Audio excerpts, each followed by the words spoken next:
Smashed him. You what? What the hell?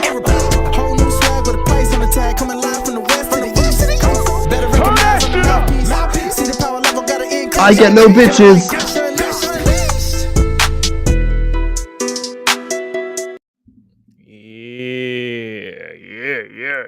Yeah. We have finally reached the end of the most stupendous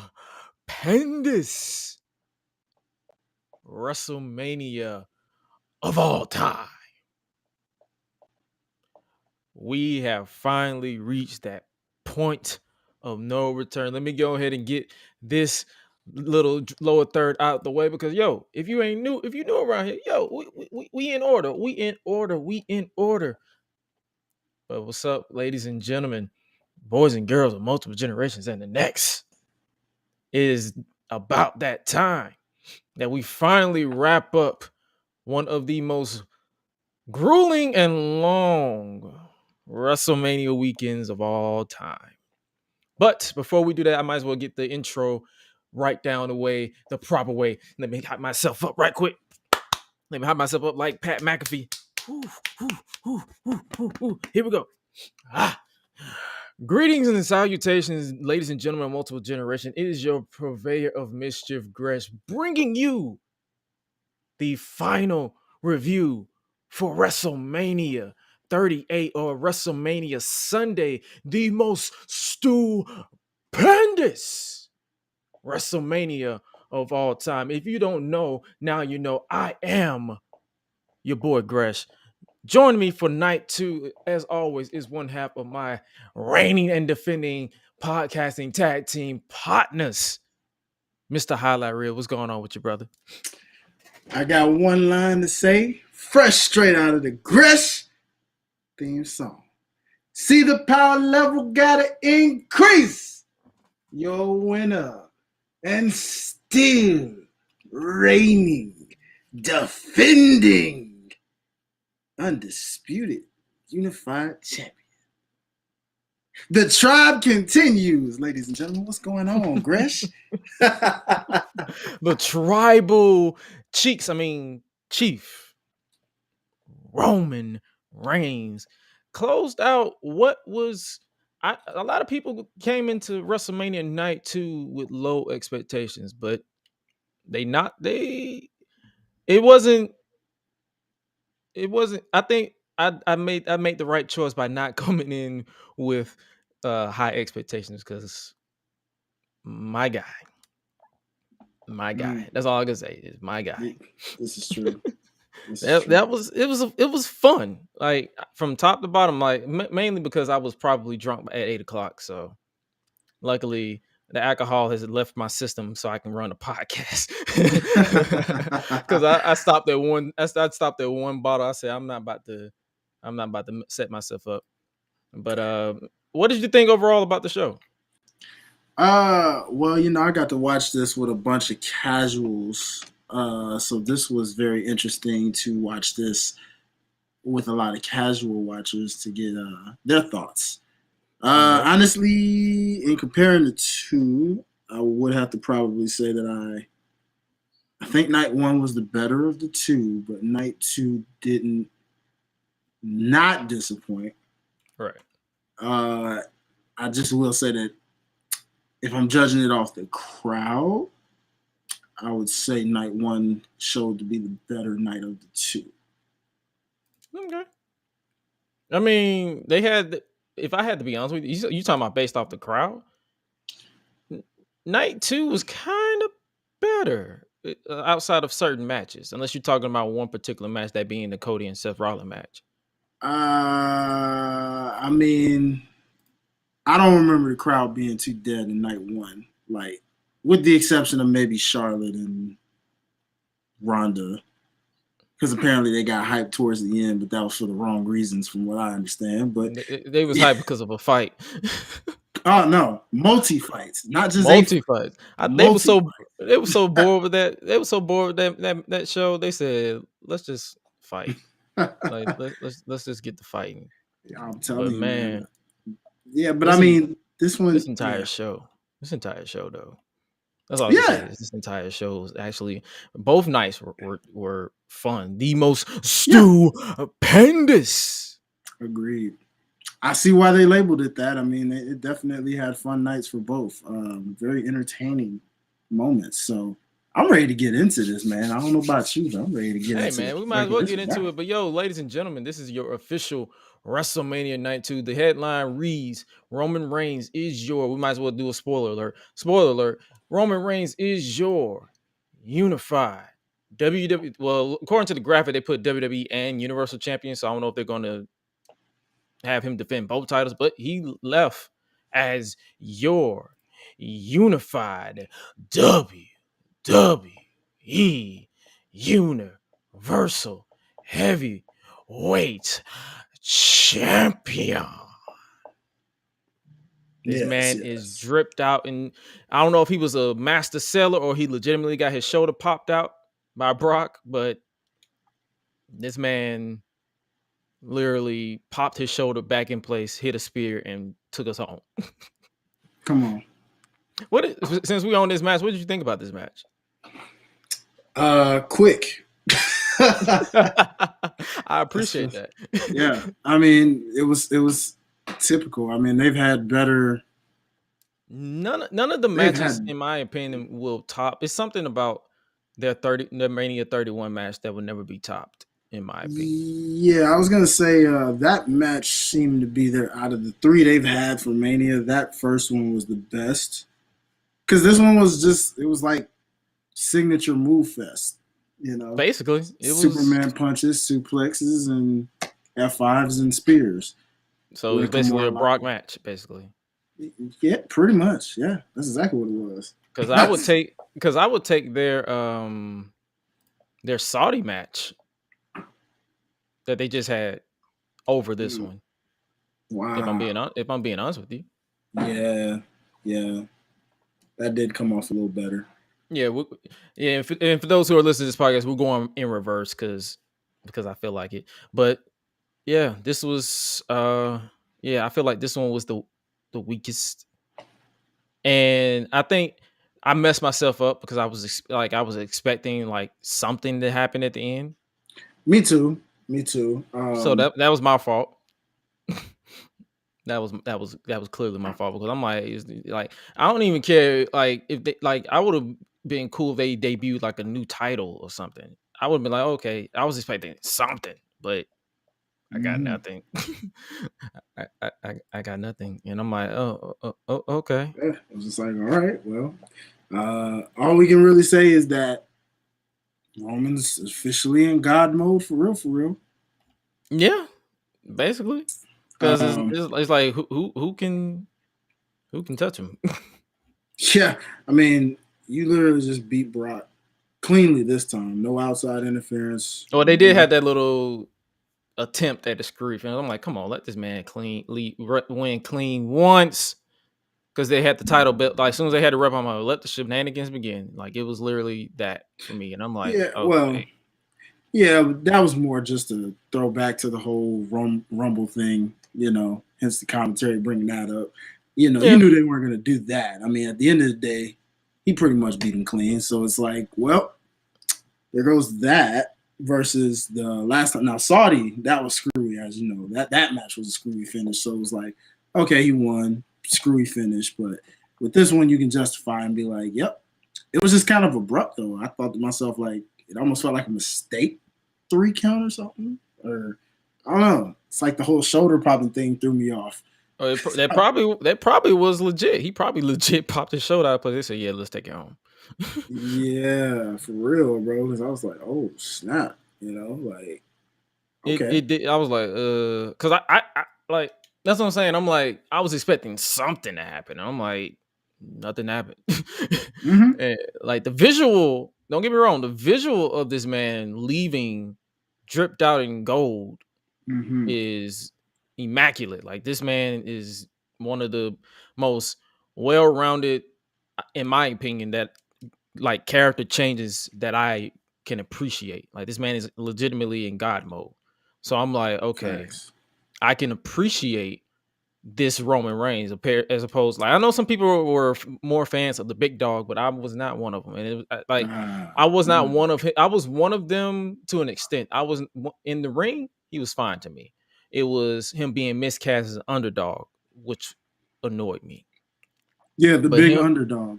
The big underdog. I'm like, bro, you is too big to be an underdog. You can literally squash all these people that you're supposedly selling for. Like, come on now. Come on, dog. But he is legitimately like he's untouchable at this point. Like who do you build up? I mean, the only person I can think of right out the gate is the guy who just debuted yesterday, and that was Cody Rhodes. That's the only one I could think of. I don't even see Cody doing it, to be honest. No, I'm not saying doing it, but I'm just saying like who's next? Because there's nobody next that's built up legitimately. They will have, unless they want to run back Seth Rollins. And I doubt they'll do that because that was literally a filler. Nope, nobody. Not unless you're gonna tell me Austin is ready to go and try to. I don't know. I know, right? Nigga. I know, right? I don't even think Austin would do that, bro. To be honest, not unless he just wanted to put Roman over even more. just to do it. And even then, what do you do after that? Like you can only run through so many legends before you get repetitive and people get bored of this character. So hopefully, I'm pretty sure they're gonna make a big deal out of night of Raw after Mania, because Raw after Mania is literally one of their. It can either be a big deal or just like, eh. So my expectations are low for that too. Oh yeah, because of course. The fact that last year they did nothing. Yeah, last year was literally a bust. Like literally was nothing, and I don't know. We'll have to see, bro. We'll have to see, because I'm like you. I'm gonna treat it like we did these whole 2 nights. Just go into it like totally expectationless. So if nothing happens, hate to say I told you so. And shout out to whoever made this sign right here. Acknowledge these nuts. Hey. And credit to Deontay DDJ on Twitter for posting. I'm like, bro, that is brilliant. Acknowledge these nuts. I'm like, oh, you did not. Sounds like something Pat McAfee would have said in a promo. Real talk. I can see Pat McAfee saying that in a promo. Acknowledge these nuts, Roman. Acknowledge these nuts. Oh shoot. And we might as well go right back in time, because the next match we want to talk about is Pat McAfee versus Austin Theory. What was this entire, like, I was literally so wasted out of my mind to the point where I was just literally sitting here like this watching the entire match. Yeah. I feel like Rue off of Euphoria for real, because I'm like, did somebody spike my shit? Like, what? I'm like, did I accidentally spike my own drink? I was so confused, bro. No, like, I don't think I've ever seen anybody, not unless you know of anybody. Has anybody ever won and lost at WrestleMania at the same time? Nope. That's kind of weird. I don't know. Yeah, that was. I think they was just literally filling time. It felt. Oh, they definitely were. That entire ending felt like it was just. They said, let's just fill this out. Like let's just get to the point. Let's get to the chase. But on some real talk, Pat McAfee is. He literally came out to shout out to them licensing. What was the name of the song that he came out to? I don't know the song. I just know the melody, believe it or not. I know the melody behind it. That's like, someone put it on Twitter. I think I liked it. So I'm going to pull up the name right now. Shout out to them for actually licensing the song for him to come out to. And I'm like, dude, this is great. Got the crowd hype, man. Got them real hype. Only Pat McAfee can get a crowd to pop for a superplex. You can't really do that with a lot of people. A lot of people can't really do. A lot of people can't get. How do I say this without pissing people off? A lot of people suck getting people into matches now. So I'm like, okay, this man, as soon as he came out, I'm like, this man is a fan. He came out with the Nitro Girls. He came out with the decked out in the whole entrance. And I'm like, okay, this man is literally a fan of this sport. And it's very rare that you find people like that who are doing this for the money. The next thing that I think of for people who do it for the sport or for the love of the sport is Bad Bunny. This is true. Those are the two people that I can say with the straight face and on my whole chest that if they decide to step into wrestling or sports entertainment full time, I can see them succeeding because they can get into it. There's two more names. There's 2 more names I'm throwing into the hat of that. Who's that? I'm throwing my boy Stephen Amell in that, and I'm throwing Logan Paul into that as well, because it's very apparent that guy knows how to be a legitimate heel. And he has shown that, well, people really don't like him in real life anyway, either one of the Paul brothers. And yet, he's able to embrace that. Especially Jake. I can tolerate, if I had to choose the lesser of 2 evils, I can tolerate Logan over Jake. It's just something about Jake. He just looks stupid. he looks like the ignorant cousin that you don't invite to any function. Yeah, he gives that vibe. Because if you do, expect shit to go left real quick. Expect him to piss off grandma because he said her potato salad sucked. That's how stupid he comes off. Like, bro, you do not say that. Like, you can stay as far away from my TV screen as possible. It's true. So that's what I'm saying. I can if I had to choose a lesser of two evils, it would be Logan Paul over his brother. That's just me. Yeah, I'm with that. And then this is how it ended. Well, basically, next thing you know, we had Stone Cold Steve Austin of all people come out. Well, first off, Pat McAfee won. He defeated Austin Theory. You know, the only person in Atlanta we claim is Cody Rhodes. Austin Theory can go somewhere. And then after that, Pat McAfee challenged Vince McMahon to a match, and I'm like, huh? Yeah. That's all I can say. I was like, huh? I didn't think he was serious. Like, that man started unbuttoning the shirt, teased the crowd. They booed. Next thing you know, he takes stuff. They're like, yeah, get in there. Like, why? No. Don't get in there, Vince. Like, why are you getting in here, bro? Stop. Yeah. Like, stop, Vince. Go home. You old as Adam and Eve. Go home. But nope. He decided to get in the ring, and we had an official ringing of the bell. And I'm like, this nigga here. That's like I said, that's like I said. I was like, this nigga here. What are you doing? What are we doing? Like, what are we doing for real? And then basically it was shenanigans, and then Vince beat Pat McAfee, so we got literally someone winning and losing during WrestleMania in the same night. I'm like, this is when it became filler for me. I'm like, okay, they're obviously stalling. Mm-hmm. They're stalling for something.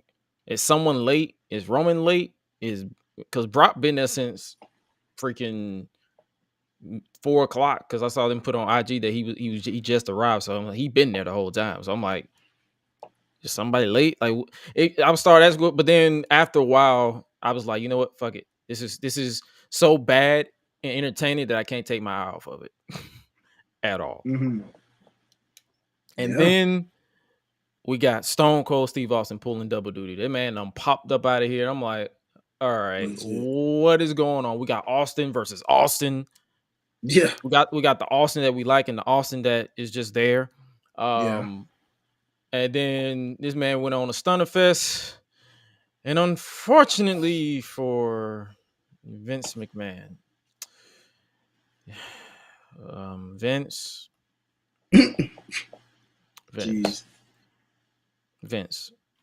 That's all I can say. Vince.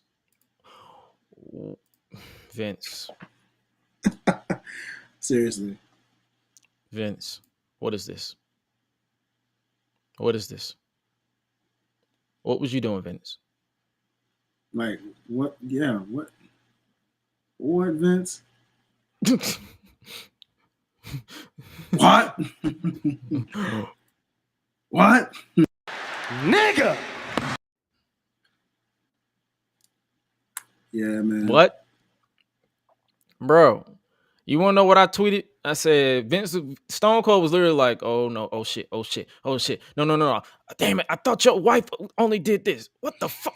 Stunner. Damn, man. Damn, Vince. That's how you know you old, when you can't even take a stunner properly. But the thing is, he never knew how to take the stunner properly. Right. He never knew how to bump properly. Think back to the first stunner he took. That shit was garbage. That shit was ass. That man could never bump for anything to save my life. Or his. He couldn't take a rock bottom. Nope. He couldn't take a last ride. No. He couldn't take a pedigree. No. He couldn't even deliver a pedigree. Not at all. Not at all. Like Oh. I don't recall any moment where this man took anything correctly. You punch him. I was like, what kind of fall is that, Vince? It's just like he was funny because of the fact that he can't sell. That's what was so funny. Oh man, Vince.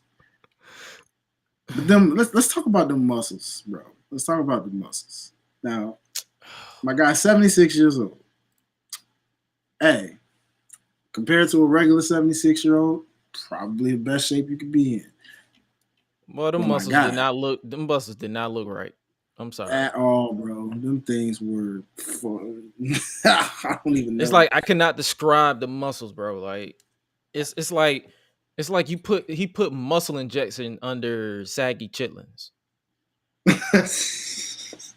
Hey, that sounds about right. Cause I mean, literally, bro. Cause his skin is so wrinkled. I'm like, bro, Yeah, like you a strong prune. if you look at pretty much like a strong prune, bro. Like I'm looking at that and I'm saying, homie, wait a minute. You put the side by side and you look at Vince from like 30 years ago, and you look at this Vince, and you're like, nah, that didn't age well, buddy.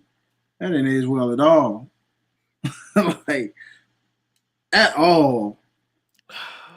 That's all I can say, bro. Like, baby, what is you doing? That's all I can say, bro. Like, Yeah. what the See. Austin was smart. He told y'all, nah, y'all just getting a 316 shirt and these jorts with this knee brace. Yeah, mm-hmm. exact. No, I'm not taking the shirt off to show y'all. No. That's all I needed. His arms looked Yeah. a little jacked. That's all I needed. He looked Yeah. like I said. Shouts out to the public enemy podcast. They said, bro, he looked like the uncle that drinks and whoop your ass when you get out of line. Pretty much. That's And I literally will what he take was it. looking like. I I will will take take that it. over whatever the hell Vince is doing. Oh my god. My goodness. Genetics are definitely something, aren't they? I'll tell you that Yeah, much. Botox genetics. Because what was that, bro? I'm trying to tell you, he looked like he looked like Squidward's thighs when he ate all those Krabby Patties. Mm-hmm. Bro, hold on, bro. I'm finna pull it up right now. I'm finna tell y'all. Yeah, for those of you who are watching me, this is how out of pocket I am right now. Because I'm over it. I'm over all. How the hell you spell thighs? THI. Okay, never mind. I'm like, how do you spell that? That's how I'm like, bro. This dude is. Oh my god. This. Hold on, I'm about to pull it up right now. This is what Vince McMahon. This is legit. If you ain't watching this on YouTube, you can't really YouTube, Twitch, Facebook, wherever you can't see this. But this is legitimately what Vince McMahon's thighs look like, bro. Oh, this is what Vince McMahon looked like in general, bro. Like, dude, that's literally what Vince McMahon looked like. He looked Oh like shoot, bro. Squidward's thighs when he ate all those Krabby Patties. My goodness.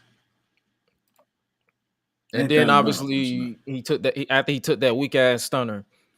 Pat McAfee got in there and celebrated. But shouts out Pat McAfee. I know he was having a time of his life, bro. Like that Mm-hmm. man Oh was yeah.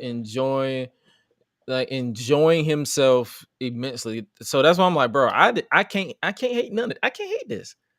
No, yeah. If I tell people this all the time, I literally put out this tweet. I said, bro, I am thoroughly sports entertained. I've been sports entertained this entire weekend. Like if you're like a pure wrestling fan, this show Mm-hmm. went for you. And that's okay. You can literally go Mm-hmm. watch NWA or Ring of Honor or AEW. You literally don't have to watch this shit. Right. But if you was just here for like just a cool weekend, have fun, chilling with the family, with the friends, Mm-hmm. hey, this is all for you. Agreed. What was your thoughts on, like, I know your thoughts on this entire thing. I mean, this was our collective thoughts.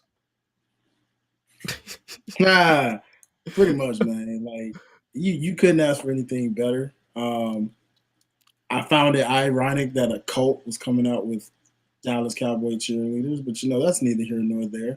I was just like, well, hey, cool. Those were Dallas Cowboy chills. Damn, I thought those were Nitro girls. Shit. All right. I was like, hey, Pat, man, yeah. Shout out to Pat. Shout out to all the celebs. All the celebs win this weekend. Every last one of them. I don't think a every single last one of celeb them. didn't get like some type of reaction from the crowd, like from start to finish. Like it was big time, real time, big time. So shout out to every celeb, man. And the streak continues. The streak continues, as I mentioned yesterday. The streak continues. So silly me for going against one of my own picks, knowing that the streak continues. But hey.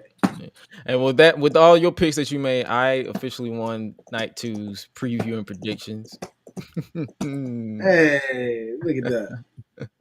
And we'll tally it up, and then I'll probably forget to put the tally up for every prediction, but I'll try my best to remember to tally it all up and crown the undisputed winner for WrestleMania week. And we're gonna do more of this stuff in the future. But if you are new to the Gresh and Leach podcast, this is just us just chilling. This is just two blabbermouths that enjoy the professional wrestles, and we just literally we just had a blast, bro. We smoke a fatty with Malcolm Bivens.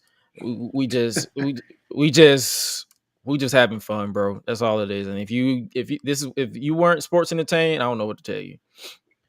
But before we move to more sports entertainment, we're going to talk about the next match. That is AJ Styles versus Edge. What did you think about this match? Let's see. Not exactly the way I envisioned it to go as far as fast pace. Explain that. It's kind of hard to explain because it didn't do it for me 100%. But I understood it in terms of what it's trying to set up. Okay. Plus, I didn't really like the finish, but I heard the rumor about that earlier about Edge possibly having a stable, and looks like that's pretty much all but confirmed based off the way the finish happened. It's kind of rare that you see a finish like that at Mania, usually, where it's like a abrupt outside interference kind of thing. You usually don't always see that, but when you do, it's kind of like, okay. It's a big deal because Edge ain't finna just put anybody, like this current run of Edge is not finna just put anybody with him. You can tell he has something. He sees something in Damian Priest. Spoiler alert: it's Damian Priest. You can tell he sees something, and I see something. I'm like, bro, this dude, he has it. He's brilliant in my opinion. So I'm like, when I see him winning, I'm like, yo, this is it. I appreciate this. Yeah. But yo, I think you picked AJ to win. I did. Initially, I kind of saw him getting the win, but that was before finding out this news about Edge kind of having a stable rumored, even though I didn't expect it to really kind of like somewhat start to form at Mania like that. I thought if it was just going to be like the two of them going at it like one-on-one, somebody's got to win.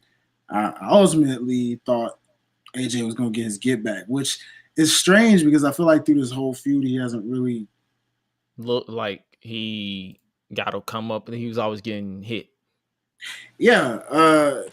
Think about it. Even from the jump of when they accepted this challenge with each other, like AJ barely got any offense on Edge so far. Up until this match anyways. So it's like at some point, I guess it looks like this feud is far from over from what we see. Kind of like what I said yesterday. I was like, I could see them going at least until SummerSlam or Survivor Series. Yeah, it sounds about right. Like they're gonna try to.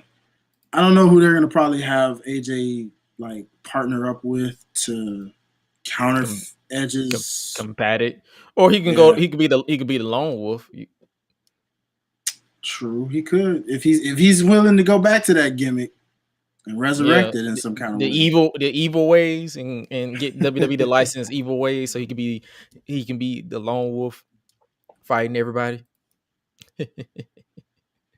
I did enjoy that time. I did.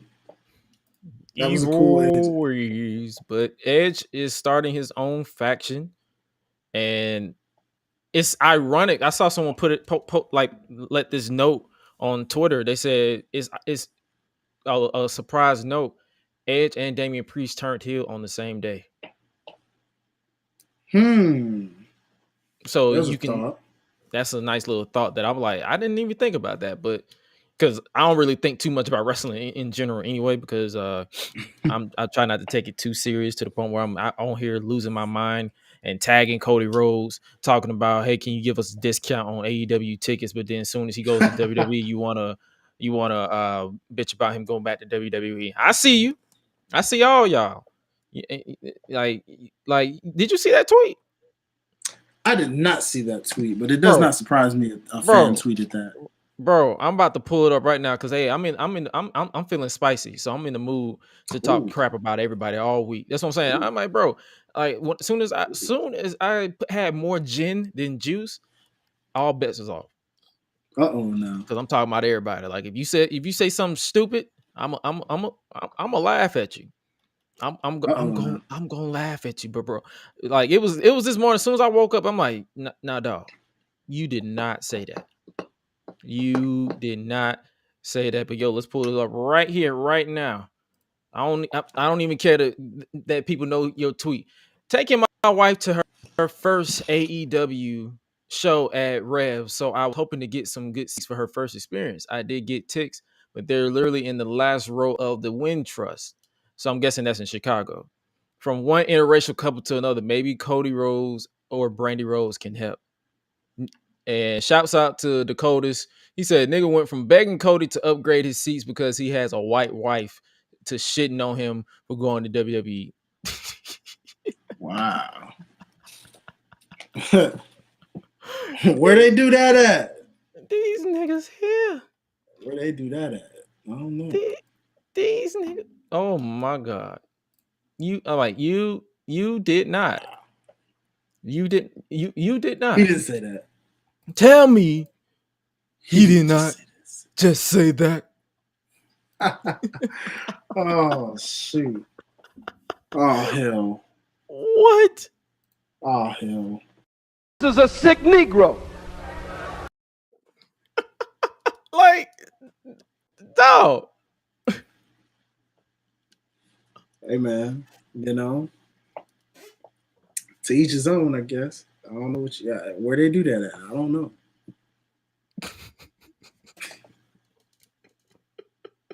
My ninja. Come on, my ninja. Oh my god. Twitter is the most ignorant place I've ever been. And shouts out once again to our favorite man, Malcolm Bivens. Because all you guys, all you weirdos, need to take heed to his warning. Wash your ass. Wash your ass. Cause y'all, I'm like, bro, go touch grass. I don't even want you, man. Screw that. I said it yesterday. I'm gonna say it again. Grass deserve better. Go say a prayer. Go shower. Go wash your scalp. Literally do anything else. Just get off Twitter, bro. Just get off Twitter. But to get back on track, I'm trying to tell you, I'm roasting everybody every chance I get. That just came across my brain. This review is all over the place, but it is what it is. I am sleep deprived like a mug, so it happens like to the best of us. Then we get something that legitimately just rubbed me the wrong way. It was the New Day versus the Butch, the Botch, and the Bitch. In the words of Xavier Woods. Butch being Pete Dunne, the Botch being Ridge Holland, and the Bitch being Sheamus. How long was this match? Probably barely 3 minutes, if that. So you mean to tell me they got cut from night one? And I'm thinking they just finna go out there and go crazy, do something extravagant. Nope. It was literally 3 minutes of nothing. And all I could say was, what was this shit? All I could say was like, that was some ass. That was pure unadulterated ass. Tell you, man. Like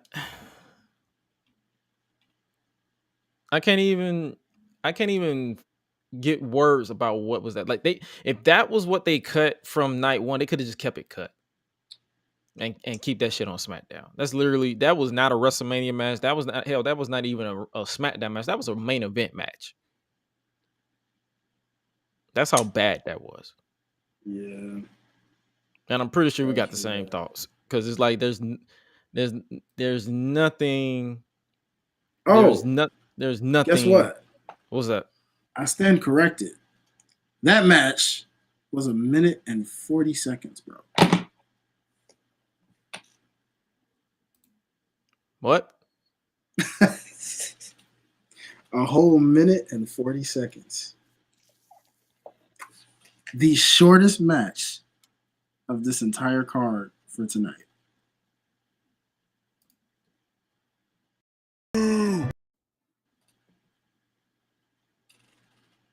Wow. Wow.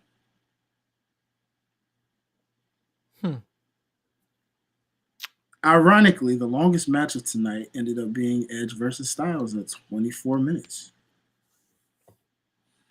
Yeah, that was actually a fun match. Like, if you're like, I literally studied that match. I wasn't I was one of the people who wasn't expecting it to be a high spot type match. I was like, okay, this is the way Edge was walking to the ring. I'm like, this dude is not finna.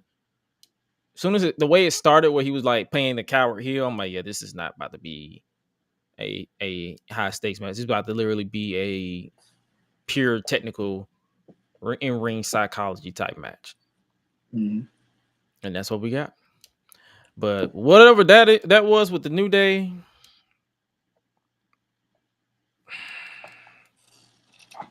you could have put that on the ratio. L, you fell off.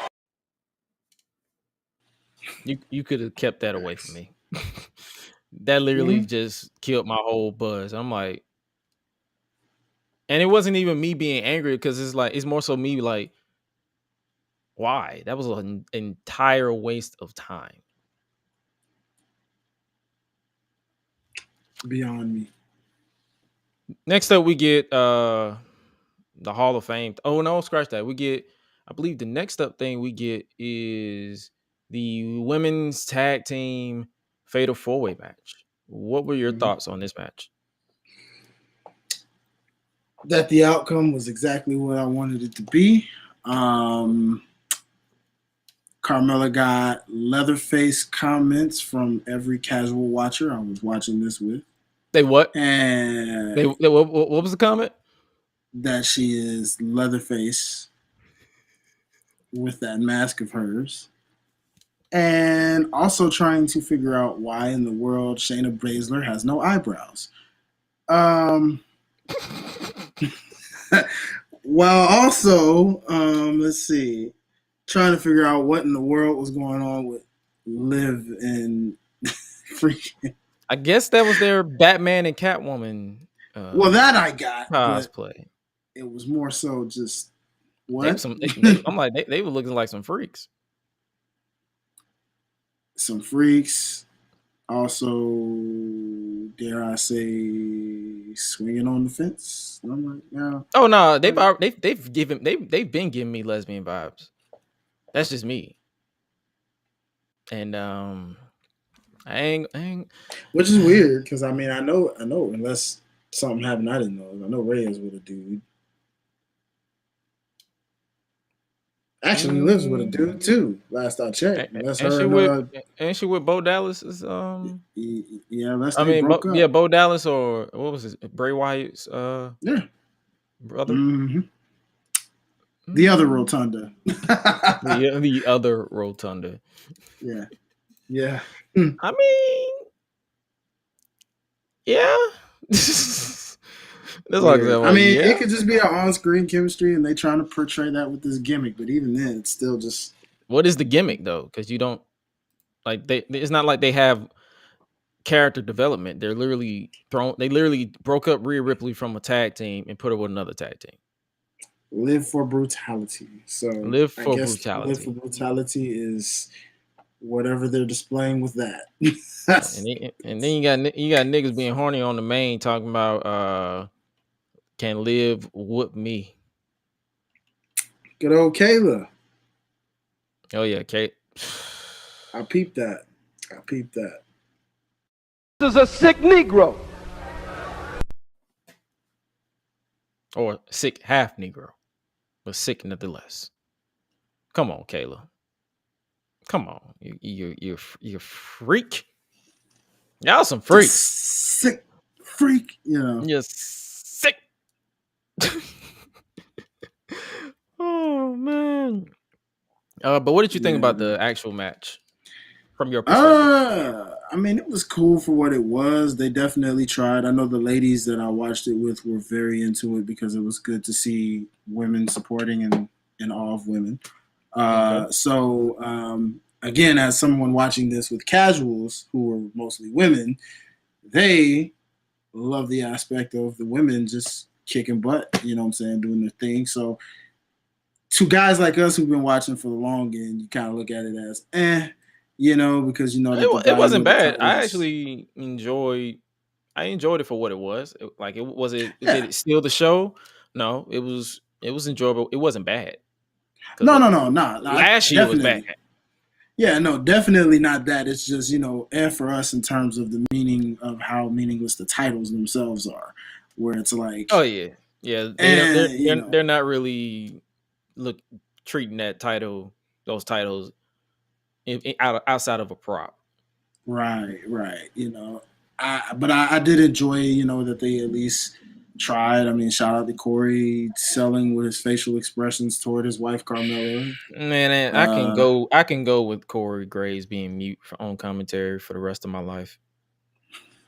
He's overstayed his welcome. Oh boy. He's trying so hard to be Bobby the Brain Heenan and is literally doing the opposite effect. That's how terrible he is. You know, you're gonna have some people like, oh, he's playing heel. No. Totally agreed.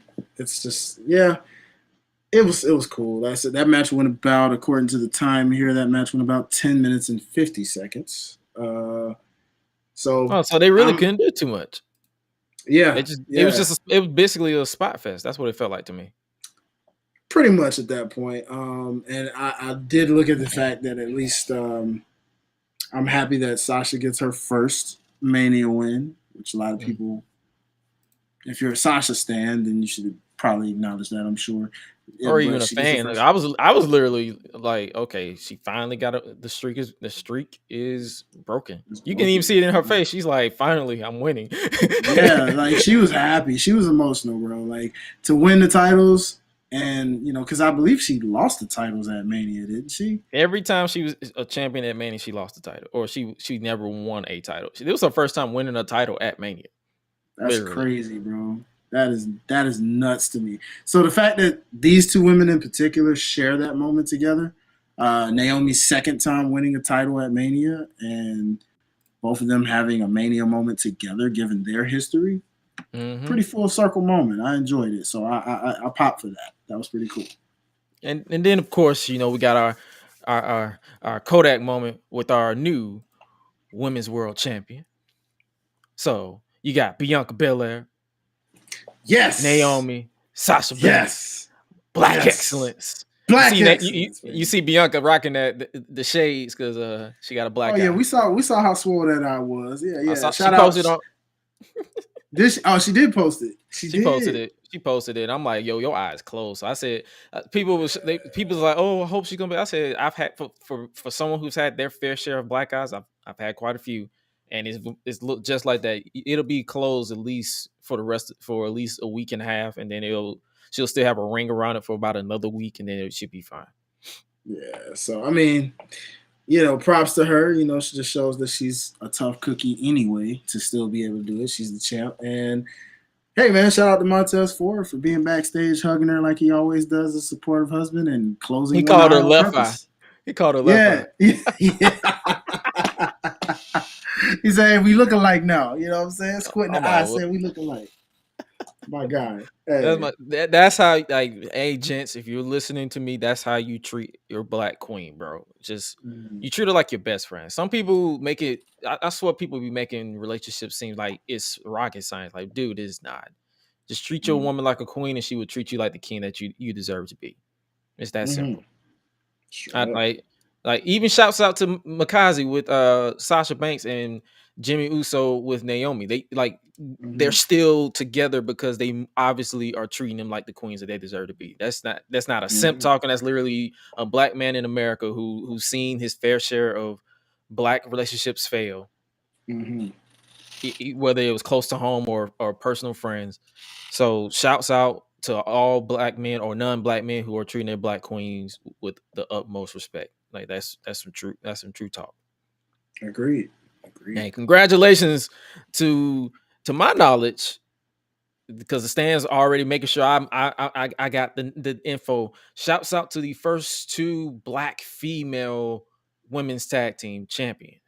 Ooh, and shouts out to the first time ever for there to be 3 black women's champion in WWE at the same time.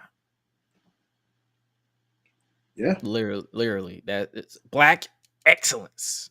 It's been continually shown. Thank you. Love it. Thank you. Kudos, congratulations to the black queens. That's all I can say. What's next? Let's talk. What's after that? Oh, Undertaker talking about never say never. My nigga, I'm gonna need you to just say never. You not Justin Bieber. Just say never. Talking about never say never, man. Stay your ass at home with your limping ass. Like the dude was out here limping, talking about never say never. Nah, bro, you better say never. Your knees are saying no. Your back is saying hell no. And and whatever else other injuries you guys saying, man, sit your ass down. Straight up, bro. Like when I saw that, I was like, you better not. And then obviously we got after all that, we got what was the match that started off the show? What was the match that started off the show? Scratch that. Not to start off the show. We got Johnny Knoxville versus Sami Zayn. Now, what did you thought about this shenanigan-filled match? I was losing my mind in a good way. Yeah, likewise, man. As somebody, again, you gotta understand, watching this with casuals. I love watching wrestling with casuals because it's always funny as the guy who knows everything going on. Meanwhile, getting the organic reaction of someone who's watching this either for the first time or just every now and then tuning in. So to be like, oh, I know who Johnny Knoxville is. Who's this? I don't know who the Sami guy is, but he's very weird and interesting. And then to see all of this happening in this match and just going, oh, ooh, ah, whoa, like, yeah, and just laughing. Like it stole the show. And to me, I definitely feel like this was match of the night. As far as from an entertaining standpoint, or in general, really, because in general for this night, like I mean, it really like the crowd was. Well, I mean, you could argue that Pat, like you said, Pat kind of had the crowd like the whole match, even though his match wasn't even that long. The first match, even though the first match wasn't even that long, you can tell the crowd was eating everything. They was chanting his theme song literally the entire match. Yeah, so it was kind of like one of those things where between that and this, these both were kind of like the highlights of the night in terms of just getting the crowd involved and seeing everything go crazy. So yeah, I enjoyed this, man. Like again, kind of going back to your point earlier, what you said about like, hey, if you're a wrestling fan, pure wrestling fan, this isn't for you right here. But like, if you're like us, where you like your mix of wrestling, but you also like your sports entertainment, this gave you a solid match. It was Knoxville took his bumps, also had some stuff to do. This reminded me of like the old 24/7 hardcore days, you know what I'm saying, with the hardcore title. Only there wasn't a title involved in this. They were just doing this just because it's Jackass, and it's like this is Jackass props all over the place. This was WWE. This was death match with a budget. Low key, yeah, low key. That's literally the best way I can describe it. It was literally a death match with like a high money budget from a WWE budget. I'm like, if you're looking for a death match in WWE form, this is literally this was literally for you. Mm-hmm. Yeah, man. I love to see, hardcore matches like that where you can, even though they didn't want to call it a hardcore match, but it basically was that, you know what I'm saying, in its own way. But yeah, grabbing stuff under the ring. I pop for that stuff because I miss those days when you could just pull stuff out the ring like that. Like what they have what was a fire extinguisher, stop sign, stop signs, table with mouse traps. Yep. And then they had a gigantic mousetrap. Yeah. The big ass mousetrap. Bro, that's how you catch a rat. Ladies and gentlemen, to catch a rat one-on-one. But let's turn to the side notes of Johnny Knoxville. Why this man came out here looking like one of the superheroes that died in The Incredibles? Dog. I'm trying to figure that out too. I really was like, bro, what the freak? Do not show Edna Mole this attire because she will get mad because she said no capes.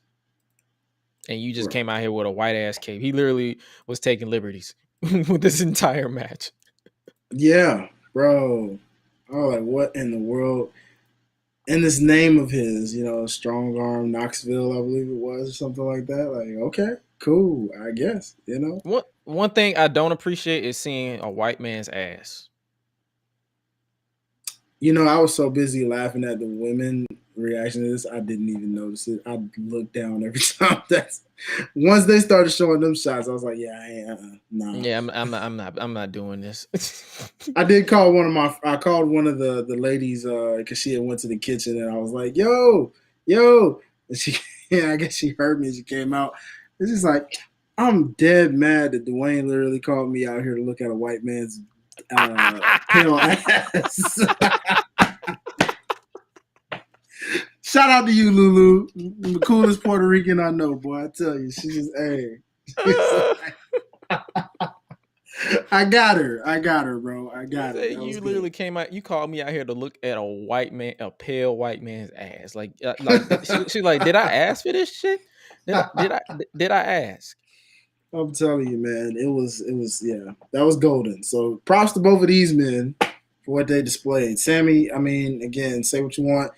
Once upon a time, people would have been like, "Oh, he deserves better," but like, nah, this was Sami. You can tell even enjoyed himself in this match. Sami's the best in the world when he's given this opportunity, and for some reason, I thought I was so drunk out of my mind. I thought I was seeing Hornswoggle, but then I saw this low key. Wee Man. I was Wee Man. I'm like, is that Hornswoggle? I'm like, oh fuck, that's Wee Man. Wee Man and Hornswoggle, book it, ladies and gentlemen. Next year's WrestleMania. You know what I'm saying? Have Sami Zayn go get him and just be like, yeah, we're gonna do this. But bro, like, yeah, no, that was crazy. It was bananas. Man, forget Hogan and Andre. This is Wee Man slammed Sami Zayn. This is my new WrestleMania moment. The same Wee Man that was powerbombed through a table by none other than Brock Lesnar. I remember that. But you know what caught me off guard this entire match was this. The big hand. I know, bro. You didn't even see it. Like I was like, what the fuck? Total great job by the cameraman not making that noticeable. Like next thing you know, you see him running. Boom. You know what I'm like, oh, snap. That big hand said this. So stupid. Okay. Tell me realistically, Josh. Tell me realistically. Are you taking that bump? You know what? Yeah, I'm gonna take that bump. You know what? I'm taking that bump. I ain't taking that superplex off the apron that Edge and AJ took. I'm not taking that. Yeah, no. Yeah, I'm not doing that. I'll take that bump because it's like that bump. I see the thing with me is like I don't mind doing shenanigans. Like if the match calls for it, I'll be like, yeah, I will literally bump my ass off for this type of shit. Mm-hmm. I don't mind it. I don't mind it at all. That's literally how I'm like, bro. I'm like, yo, this is some like. I literally all I can literally say is I love this shit because it's literally I literally don't take none of this stuff serious. It's literally I love my fair share of shenanigans in wrestling. I don't need every match to be just entertainment. I mean, wrestling. I get bored. Mm-hmm. That's why I I wasn't too mad at the Chris Jericho and Orange Cassidy Orange Mimosa match because it was sports entertainment. As much as they want to hate that term over there. It was literally I was sports entertained with that. Yeah, I totally agree. And fun fact about that one, that's the second longest match of the night at 14 minutes and 25 seconds. And with that, Knoxville picked up the win. Didn't you pick Knoxville? My dumb self, I picked Sami thinking, okay, maybe, you'll get the shenanigans and he may pull off the win. But I didn't factor in the fact that Johnny Knoxville has a whole freaking crew of people that were going to help him with this match too. And like I said, my dumb self forgetting, hey, that is a streak. Celebrities don't lose at WrestleMania. So, okay. It's just like, yeah, that's a prediction I messed up on. So Josh won that one, guys. He won that one. I'm like, they're good at the shenanigans, bro. Like you can't really bet against that, man. Not at all. And I'm like, hey, that was on me. That's on me, y'all. I take that. Like that's my bad. My bad. Cut the camera off. And then obviously we get the opening match, which was the Raw Tag Team title match. What did you think about that one? I wasn't really like it was a fun match. Don't get me wrong. It was just like, oh, okay, cool. This is a typical open match. Yeah, I mean, definitely not an ideal Mania-like match. I still think you probably should have done exactly what you did with the main event and just put RK Bro against the Usos, because I think you would have got just that. Indeed, what you got, you would have got that. But the spots in this were really, really cool. Side note, also, when you watch this with casuals, funny thing about this is a guy like Otis gets clowned on for A, having no neck. How does a guy wrestle with no neck? and B, also on Otis. This man, when the Thanksgiving turkey comes to life to wrestle, I was like, hey, Butterball. Hey, somebody call Butterball. Tell him Otis needs a sponsor, man. I'm just saying. Oh, my God. Hey, no, I'm just poking fun at Otis, man. Otis is a good talent, but that was, watching with casuals, man. You never know what you're going to get. Oh, no. That was it. Oh, no.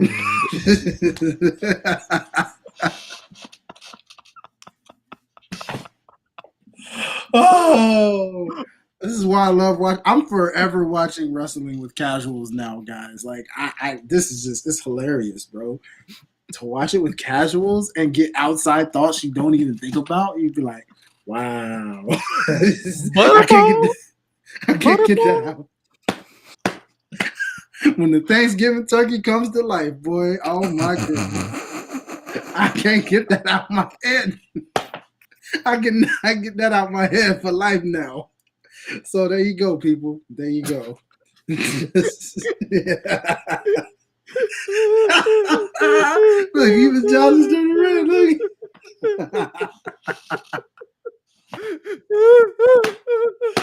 Oh.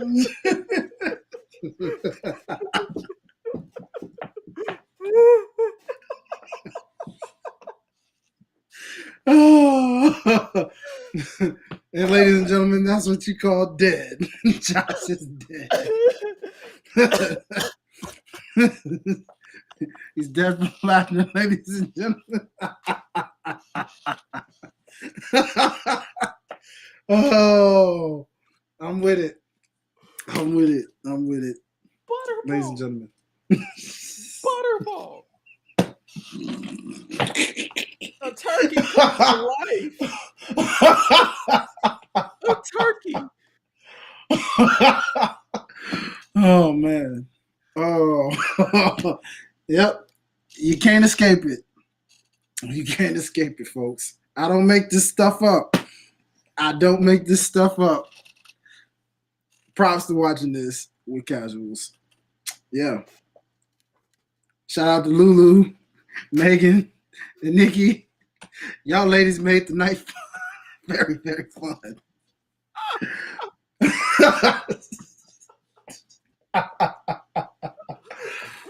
Oh, man. Oh, my throat hurts. Oh. Hey. A turkey comes to life. A turkey comes to life. Yep. Holy shit. No, y'all did not. No, y'all did not. A turkey comes to life. Oh, man. Look at that. You can't escape it, people. You can't escape it. And most turkeys have no neck sometimes. I just peeped that a little bit. So, hey, there it is.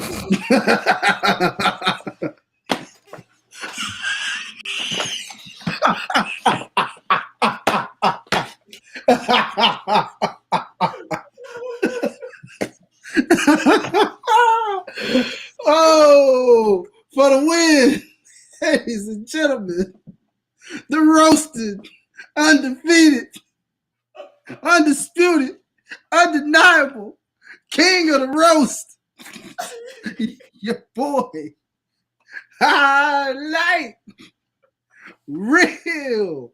Hey, tell them how you feel, Otis. How's it feel to have a Mania moment? I know, right? It's good, ain't it, brother? About as good as that turkey be on Thanksgiving, ain't it, my guy? I know. Oh yeah. Oh, yeah. There it is.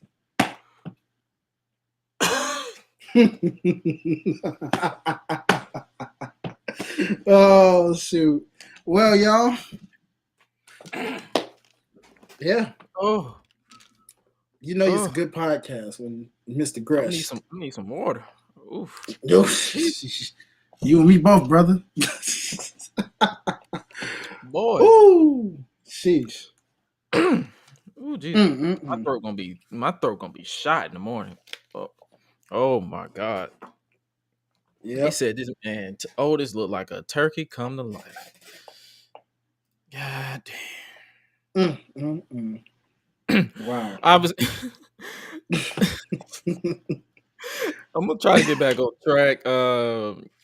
We forgot about this match, but it's obviously obvious. Omos losing his undefeated streak to Bobby Lashley. What you think about this short match? Yes, short, about 6 minutes and 35 seconds to be exact. Yeah. Well, it was exactly what I figured it would be. It was that moment where you got almost off his feet. I actually thought Lashley was pretty smart in how he executed a lot of these things, spearing them from the back, attacking the knees, leading to the initial spear. Now, I don't know about you, brother, but one thing's for sure. Hey, two things I noticed. One, did you see Omos's reaction when he took that suplex and when they showed it in the replay? That nigga looked like, this is what it feels like to be on your back. Oh, this really hurts. No wonder I don't take bumps. No wonder I don't sin. This hurts. You like, this? He's like, I ain't signing for this. Yeah, that man look real buckeye. That man was like, this is what it feels like. Okay. I was like, yeah, nigga, that's how it feels to be on your back. I ain't like, hey, real talk. Props to my boy Lashley. I'm happy that he didn't have to result to getting jobbed out, like most. And I was kind of scared. I was kind of scared that they was gonna drop him out or something. I really was. It kind of felt like that, but it's like I said. One thing about it, remember, I called this. I was like, he's gonna be the guy that gets almost off his feet, and I knew it the moment Lashley had his entrance. Because the moment that interest set, I said, you don't get an interest like that and lose. Nah, he's going over tonight. I was like, he's going over tonight. Now, I ain't gonna lie, I was kind of hoping he was gonna get him with like a dominator, but the fact that he suplexed him, I was like, okay, I'll take that. I'll take it. I'll take it. You know what I'm saying? Speared him in the back. I was like, oh, that's smart. Set him up for the spear, which, by the way, he sold that very whack too. Like, Negro, why your long ass legs in the air? Like, Negro, how you sell a spear like that, my guy? What the freak was that? Dog, he made that look like the wackest spear I've ever seen in my life. And I will not fault Lashley for that spear. Almost tall, long, 7'3", don't know how to fall, nigga, bro. What they been teaching you, my guy? Did you learn nothing from AJ Styles, brother? God, dog. Styles said, yeah, now you see what I tried to work with for so long. This Negro's unteachable. I can't teach him nothing. Not how to bump, nothing. AJ Styles, I gained so much more respect for you for the fact that you had to carry this Negro for a whole freaking year. Somebody please show this man how to sell, because I sure as look, this man dog, he sure can't buy, so please teach this man how to sell. God dog.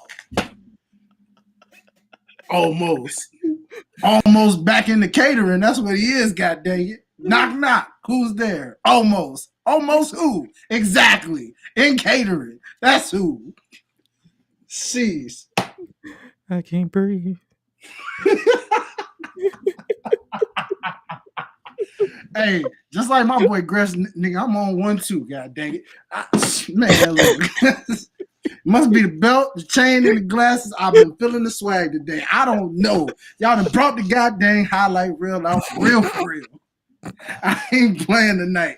All these Negroes can get it tonight. God dang it. Shoot. Let's talk about it. Huh? So you think you can bump?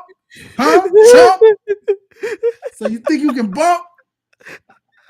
Man, get your back in the Performing Arts Center. God dang it. Matter of fact, go on somewhere.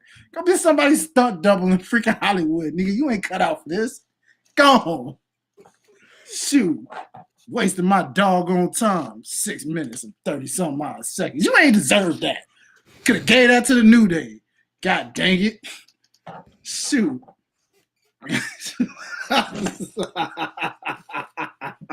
Yeah, ladies and gentlemen, I'm feeling it. I'm feeling it. God dang it. Shoot.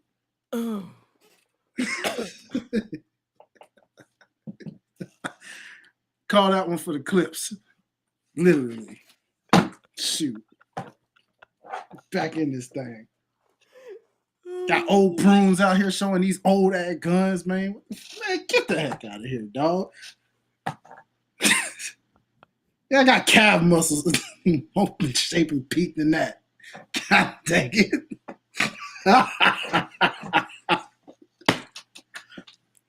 Chairman of the board. Get out of here. That old fake tan you got.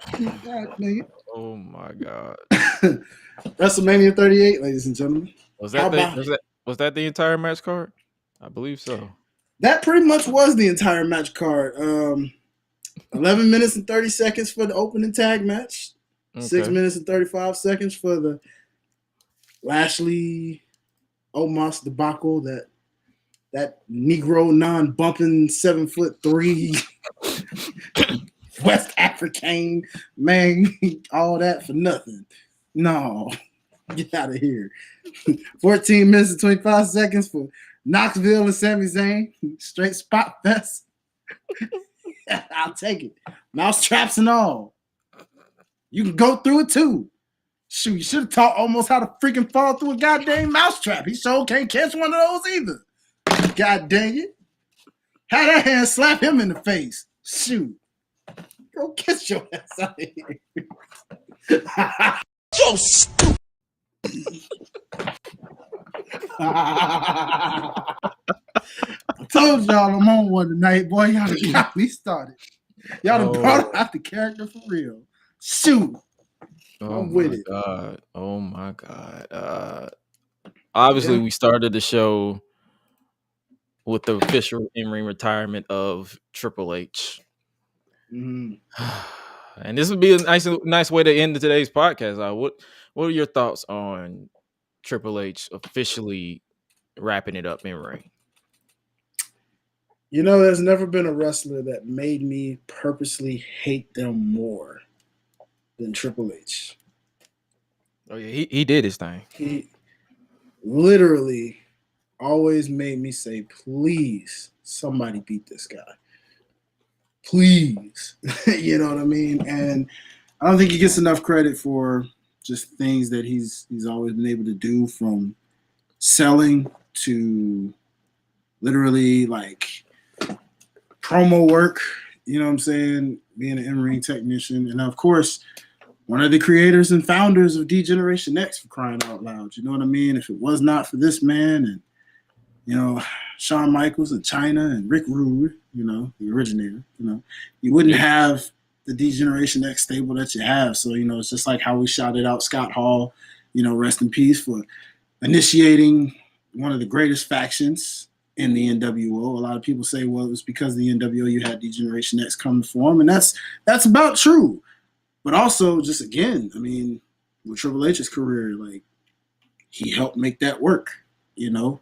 And if it wasn't for the chemistry him and Shawn have, you would never have had the D-Generation X that you have grown to love and know over the years. So, and then turning into the cerebral assassin, the King of Kings, you know, all these invigorations of Triple H that we've seen over the years, you know, that bastard that we always just be like, man, there you go again, you know, beating the crap out of somebody maniacally, you know, making us purposely hate him, like, oh, JR, oh, that son of a bitch, oh, that son of a bitch, that son of a bitch, God damn, Triple H. You know, like, just damn you, Triple H, damn you all to hell. Yeah, like it was all of that, where I just say to myself, man, you'll never have moments like that again. But thank you for Triple H and what he gave to the business. Most importantly, the most important part of this all, thank you, Triple H, for what you created with NXT, which a lot of people don't mention enough, in the fact that you probably wouldn't even have AEW had not it been for Triple H creating that NXT visionary that he did. So, again, man, the fact that he showed that even with all the things he did in ring, to be the person to then take that behind the scenes and develop talent, he shows that he has a true vision for this. And if he ever wanted to separate himself from the WWE bubble, which we know he really won't do because he's literally married within it, he easily could have had his own promotion right now and would have rivaled that of AEW, I'm sure, you know. So, yeah, Triple H, man, thank you for what you gave us. And, you know, we wish the best for you in your life as you value life with your family and what you continually do for the people. Yeah, I was having a personal conversation with a friend of mine. I'm not going to divulge the details because that's between me and him. But he was saying, like, this guy, what he was going through, yeah, you have to value life. You have to value your health. You have to value everything that you that you're like. I saw that when he made his entrance, he was hugging his 3 daughters. I'm like, that's something you have to take into context to. Like, people see these larger than life characters either dying or retiring. It's like, because literally the Hall of Fame was everybody's childhood. You may not like Mark Calloway, but you damn sure respect The Undertaker. And you may not like Paul Levesque, but you damn sure respect Triple H. And same with Shawn Michaels, and same with, who else did they show on that stage? Kane. You may not, once you separate the political views or whatever, you may believe. But once that bell rung, you were entertained by Triple H. You were entertained by The Undertaker. You was entertained by Kane. You was entertained by the Brothers of Destruction, DX, whoever. So when you see real life hit these people, you just value what they've done. Like and then the beauty behind having the WWE Network or Peacock, you can go back and watch the reign of terror that was Triple H in 2002 to 2005. You can go back and watch the McMahon Helmsley era. You can go back and watch the American Badass or Big Evil or the Brothers of Destruction, whichever incarnation you choose to watch. It's so much you can watch and you can appreciate.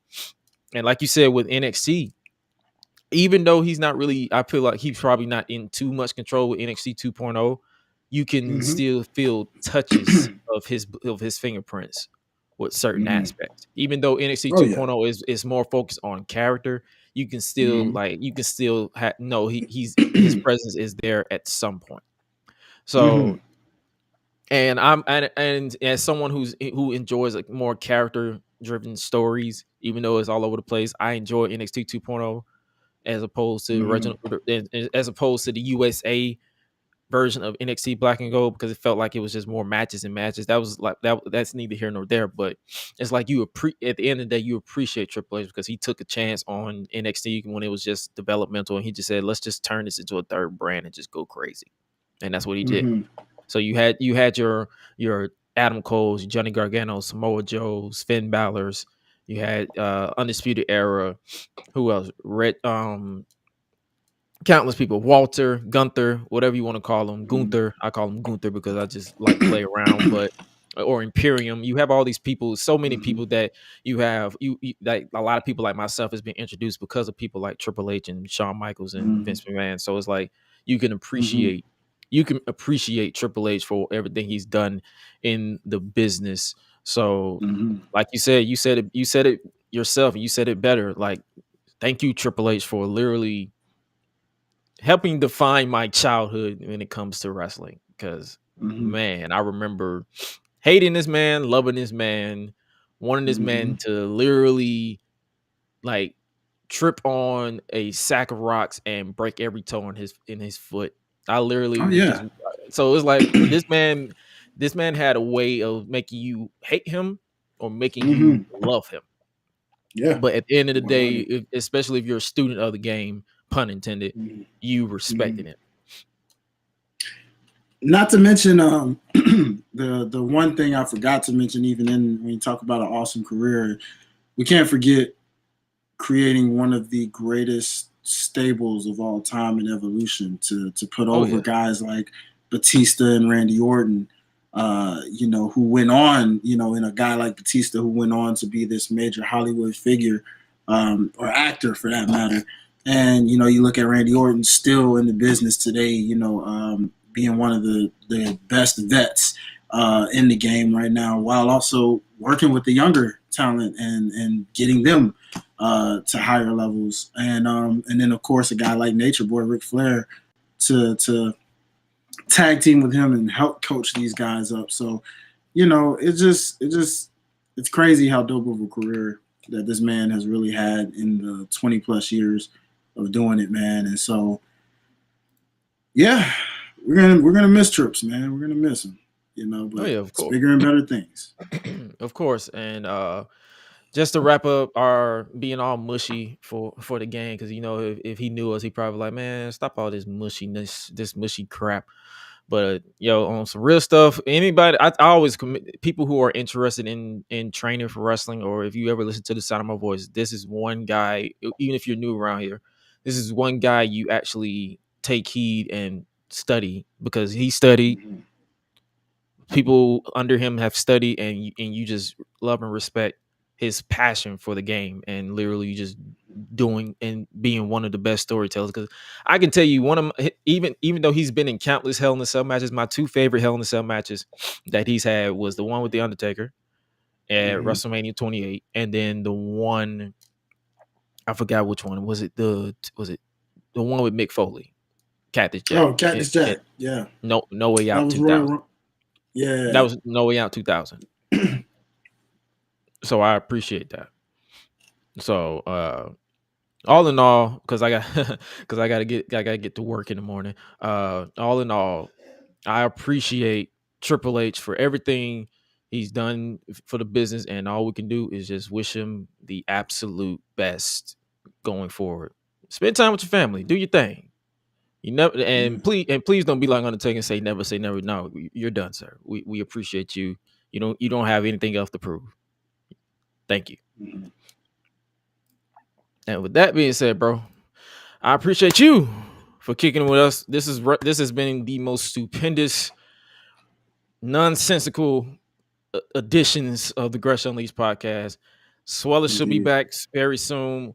We more likely we may go on another break because boy, this has been a busy weekend. But then when we come back, we're gonna be back with the shenanigans as always. But if for those of you who are new around here, make sure you follow my man Hi-Lite Real at Hi-Lite Life or Life's a Botch podcast or OTS guys on sideline guys. So he has his hand, his fingerprints in that all over the place. Like I'm all over the place, he's all over the place. But it's all in fun because he is one of the most genuine raw talents that I've come across. And this is coming from somebody who's been literally doing this entertainment biz since I was 8 years old. So I've been doing some way or shape or form of entertainment, and I can spot talent from a mile away. And this man has that talent that you guys can invest in and really look into and really and just have a good time. Make sure you guys are streaming Hardy Boys as well, so you can run his numbers up because he needs all the numbers ran up. That's all I can say. My guy. Always a pleasure, Gresh. You already know, man. This was fun and exhausting all at once, man. Between covering, watching these long night-to-night shows, which is mind-boggling, right? You look at these times and you're like, it's crazy that was that long or that short. But this show as a whole, as we said, shout out to Botch Maniacs, we were like, yo, how is it y'all split this into 2 nights and they still this long? Like, what? I don't get it. Like, how, WWE? Come on now. All those y'all promo can't be packages. doing this. All those promo packages that'd be like 5-10 minutes. I'm telling you, bro. I'm like, no, we don't need that many promo packages, especially tonight. They was recapping matches that we already saw. I'm like, dude, come on, we saw this already. Yeah, like, come on, guys.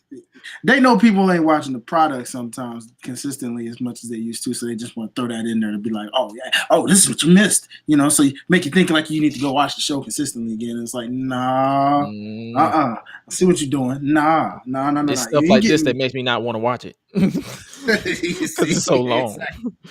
Yeah, because it's just like, oh my gosh, bro, like, But hey, overall, great job, fellas, and ladies. As a whole, WWE, phenomenal production as usual. We hung over, just like my man Pat over here. And we are saying we are live, baby. Much like our guy Malcolm Bivens. Never give up. Nah. You should. Especially and fellas, please stop running off the hose. Well, let me retract that. Fellas, please stop running off the ladies, bro, because y'all being weird.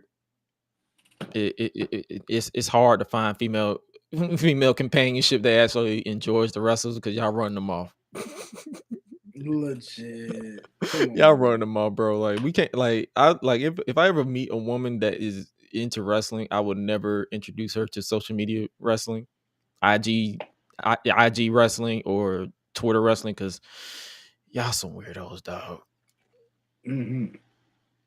This is true. But we're not gonna keep y'all much longer. It's literally 1:15 in the morning. I got to go to work in about 4 hours, but it is what it is. I'm gonna be a zombie. It is what it is. I'll learn next time to take Mondays off. But in all, especially dealing with WWE, all in all, if you haven't already, make sure you follow me at Josh Gresham ORG on Twitter, Instagram, Facebook, wherever you listen, wherever I'm at. That's literally my at everywhere, except for Facebook. It's at Joshua Gresham ORG, but it's still pretty much all the same. And if you want all my links, solo.to/Gresh, and make sure you follow the podcast itself at Gresh Unleashed on all social media platforms, wherever you listen to your podcast. And make sure you guys check out Freeopedia. We're gonna bring that content back very, very soon. We're just trying to get our schedules lined up, because sometimes he's available and I'm not, and sometimes I'm available and he's not. It's all about scheduling. Once we get that in order, you should get consistent content that is non-wrestling related, but it is entertaining, hopefully, nonetheless. And with that being said, you guys stay safe out here in these streets, and remember to always eat, sleep, flex, and repeat. We out. Be breezy.